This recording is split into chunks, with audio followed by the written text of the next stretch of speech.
ഇപ്പോൾ വരുന്നൊരു വാർത്തയിലേക്കാണ്. തിരുവനന്തപുരം ആഴിമലയിൽ സെൽഫി എടുക്കുന്നതിനിടെ യുവാവിന് ദാരുണാന്ത്യം. പത്തനംതിട്ട ഇടയാറന്മുള സ്വദേശി അനീഷാണ് മരിച്ചത്. കാൽ വഴുതി കടലിൽ വീഴുകയായിരുന്നു. വിനേഷ് കുമാറുണ്ട് തിരുവനന്തപുരത്ത് നിന്ന് വിവരങ്ങളുമായി. വിനേഷ്, എപ്പോഴാണ് അപകടം സംഭവിച്ചത്? വിവരങ്ങൾ.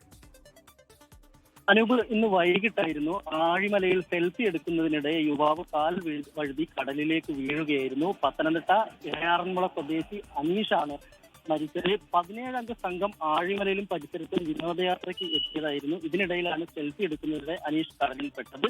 രക്ഷാപ്രവർത്തകർ അനീഷിനെ കരയിൽ കയറ്റി ആശുപത്രിയിൽ എത്തിച്ചെങ്കിലും ജീവൻ രക്ഷിക്കാനായില്ല. മൃതദേഹം ഇപ്പോൾ തിരുവനന്തപുരം മെഡിക്കൽ കോളേജ് മോർച്ചറിയിലാണുള്ളത്. സെൽഫി എടുക്കുന്നതിനിടെയാണ് തിരുവനന്തപുരം ആഴിമല കടലിലേക്ക് യുവാവ് വീണത്. ദാരുണാന്ത്യം സംഭവിച്ചിരിക്കുന്നു. വിനേഷ് കുമാറാണ് വിവരങ്ങൾ നൽകിയത്.